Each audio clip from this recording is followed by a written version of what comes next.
Top quality और consistent performance के लिए सिर्फ सिल्वर पंप। टॉप क्वालिटी और कंसिस्टेंट परफॉर्मेंस के लिए सिर्फ सिल्वर पंप, नाम याद रखना।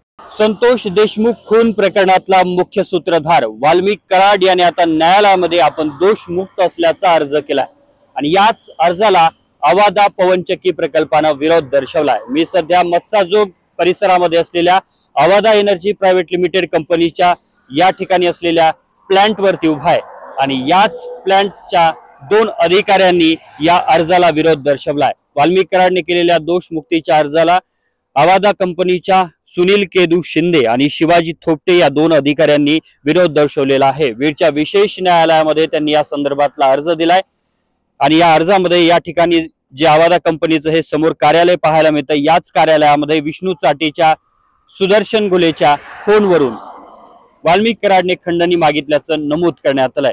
याच बरोबर या ठिकाणी येऊन सुदर्शन घुलेने वाल्मिक कराडच्या सांगण्यावरून या परिसरामध्ये या ठिकाणच्या सुरक्षा रक्षकाला मारहाण केल्याचं देखील नमूद करण्यात आलंय आणि याच खंडणीच्या प्रकरणातून पुढे संतोष देशमुख यांचा खून करण्यात आला याबाबतचाही यामध्ये उल्लेख करण्यात आलेला आहे आणि यामुळेच या संपूर्ण प्रकरणातला मुख्य सूत्रधार वाल्मिक कराड याला दोषमुक्त करण्यात येऊ नये अशा प्रकारची मागणी या अर्जातून या अवादा कंपनीच्या माध्यमातून आणि या अवादा कंपनीकडून करण्यात आलेली आहे।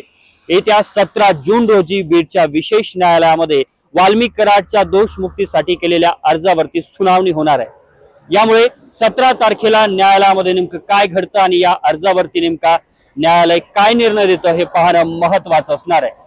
कॅमेरामन विनोद स्वामी, अशोक काळकुटे, TV9 मराठी, मस्साजोग, बीड।